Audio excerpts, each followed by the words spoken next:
everyone, welcome back to another cult movie review with me, Bo, here on the Film Scene Investigation channel. Thanks so much for checking out the review. In today's video, I'm going to be reviewing the 1991 Wes Craven film, The People Under the Stairs. Before we get into it, guys, if you haven't already, please do consider subscribing to the channel. All the support is greatly appreciated. So, The People Under the Stairs was directed by the legendary Wes Craven and was released back in 1991. Starring actor Ving Rhames and child actor Brandon Adams, the movie was loosely based on a real-life incident that took place back in the 1970s. Now, this is a movie that I saw many years ago when I was a kid. I believe it was shown late one night on the BBC.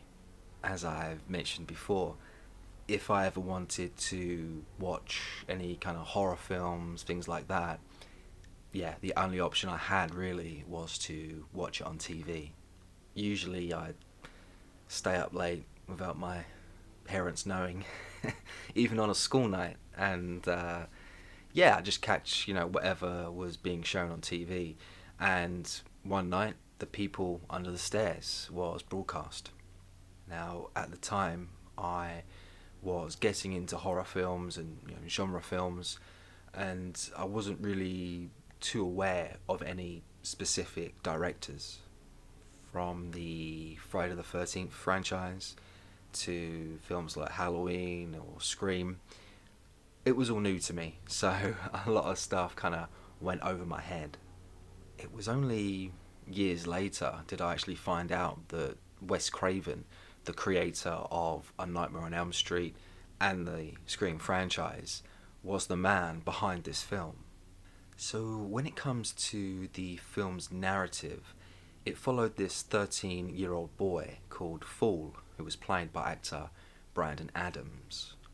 He lived in this really shabby, run-down apartment block with his sister and his sick mother, who was in need of an operation. They were the last family left inside the building, and the wealthy landlords that owned it wanted them out so they could start redeveloping.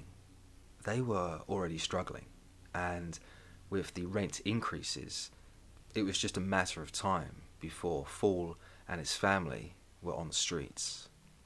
The character, Leroy, who was played by actor Ving Rhames, suggested to Fool that he should get involved with robbery that was going down soon. Leroy, who was dating Fool's sister at the time, planned to steal some valuable coins from their landlords, the Robesons, and exchange them for cash.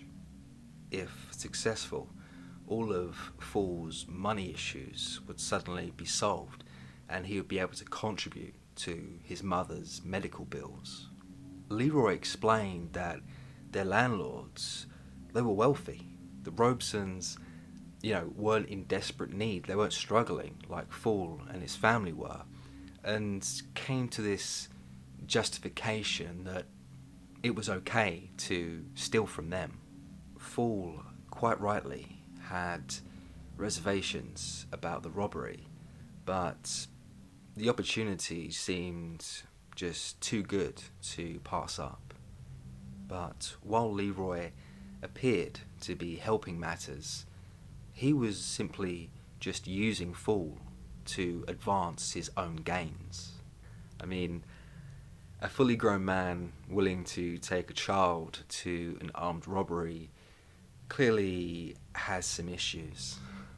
The next day, Fool, Leroy, and his associate Spencer set off to steal the coins.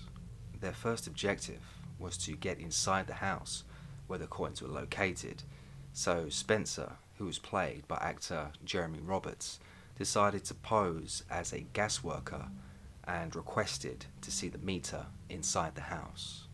Once inside, Spencer would then be able to scope out the house, check for any alarms or any escape routes.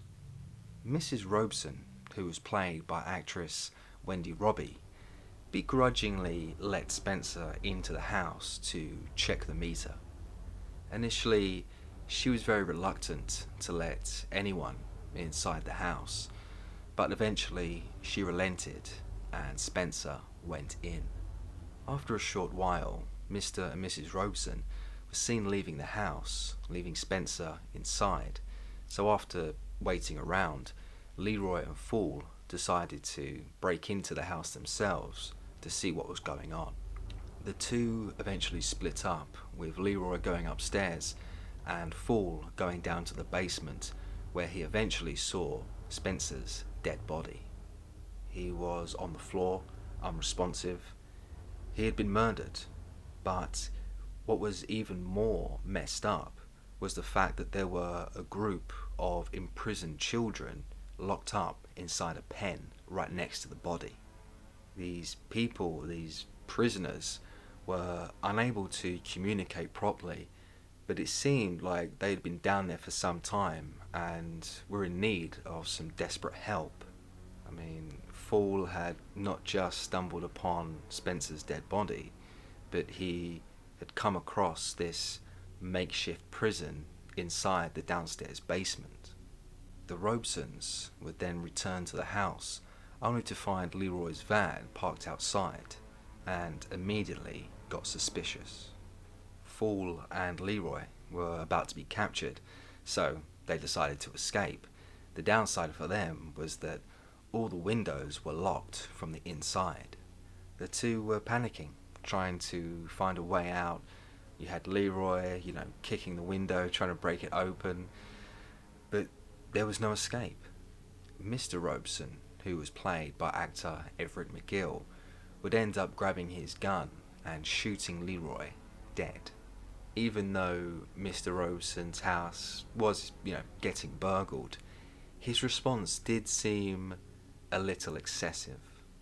It seemed like Mr. Robeson had zero intention of detaining the intruders and every intention to kill them in cold blood. So, Leroy was dead, and Fool was next on the chopping block, but he managed to escape thanks to the help of Alice, the Robeson's daughter, played by AJ Langer.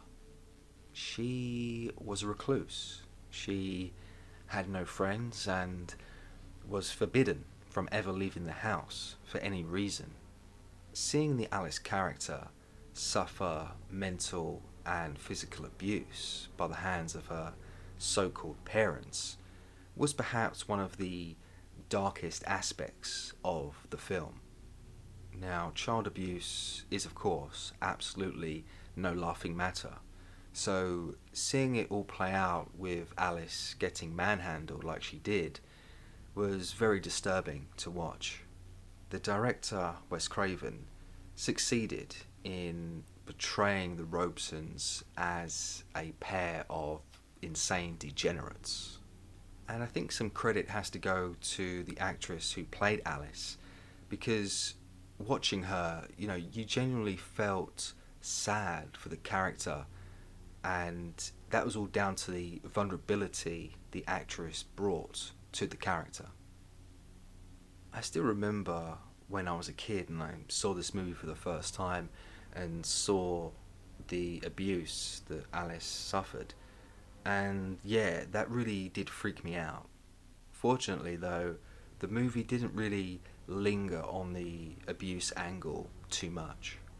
Another memorable moment I remember is the sequence where Mr. Robeson was dressed up in this BDSM gimp costume, storming around with a shotgun trying to find Fool. Yeah, we already knew that this guy was crazy, but he took it to a whole new level this time. I was never too sure as to why they dressed the character in this gimp costume. I mean, visually it looked kind of scary, so that worked. But I'm not too sure if the filmmakers were hinting at some sexual tendencies that Mr. Robeson had. Then again, when it comes to BDSM, It is kind of all about, control and giving out orders. So, in that sense, it worked. Now, when it comes to performances, I feel some praise has to go to the actor Brandon Adams for his role as Fool.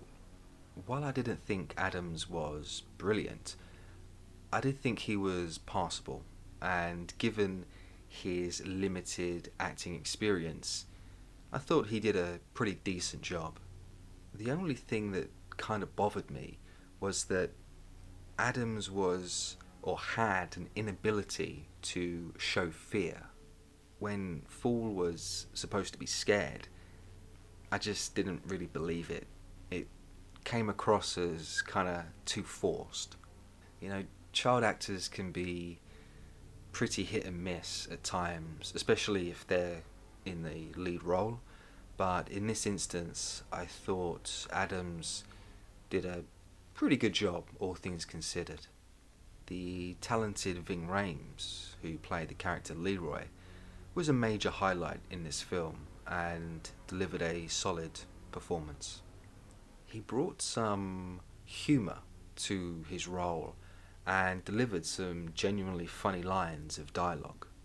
One of the actor's best attributes is his comedy timing, and that really showed here in this movie. My only letdown about the whole Leroy character was the fact that he was killed off so soon into the film. Now, I understand that the kid was the main protagonist, but I just found Leroy to be so much more interesting. When you had Leroy and Fool, going around the house together, I actually thought they, made a pretty good pairing, and that I think should have continued. But once Leroy was shot and killed, the film definitely took a dip in quality. And so, dislikes for The People Under the Stairs from 1991. My biggest dislike for the film would have to be the final act that saw Fool return to the house and save Alice. Now, we had already seen the kid make his escape by jumping off the roof, and to top it off, he actually had the gold coins in his possession. But after going back to the apartment to see his family, Fool then decided to return to the house, and for me, this was an overreach. I mean, Fool was a 13-year-old kid. He wasn't some imposing figure, so him returning to the house and putting his life in danger just seemed kind of ridiculous to me. There was just absolutely no need for the filmmakers to then present Fool as some sort of hero saving the day. I know the character wanted to go back and save Alice, but really the final 15 minutes of this film was unnecessary. It just did not make sense to me that a kid would go back. I mean, where's his family? Weren't they stopping him? Huh? What? I know his mum's sick, but what about his sister? So yeah, it just seems, kind of stupid, really. I don't know. I don't know what they were thinking. Also, I should also mention the final shot of the film, which saw all of the Robeson's money flying into the air. You had all the poor people from the community, grabbing all the dollar bills that they could get their hands on, and it just seemed kind of hokey to me. To make matters worse, you then had this rap song called "Do the Right Thing" that was being played out in the background. People are grabbing all the money, do the right thing. Nah, man, it just is so out of place for a horror film. Terrible choice of music. For a mildly disturbing horror film, this ending looked like, something out of a comedy. It really just was out of place, and I hated it. Don't get me wrong, I don't mind a happy ending. In fact, I expected there to be one, but the way it was executed just was so wrong. It was just such the wrong tone, and yeah, luckily the film ended because I was going to switch off there and then anyway. And so, ratings for The People Under the Stairs from 1991. I'm going to be rating this movie a 3 out of 10. The People Under the Stairs was an enjoyable 90 minutes of horror adventure, but having rewatched the movie again after so many years, I can see why this is one of Wes Craven's more forgotten films. It's a competent, well-made horror film with an interesting concept, but the film overall just kind of failed to deliver anything substantial. It also seemed like the movie didn't really know what it wanted to be.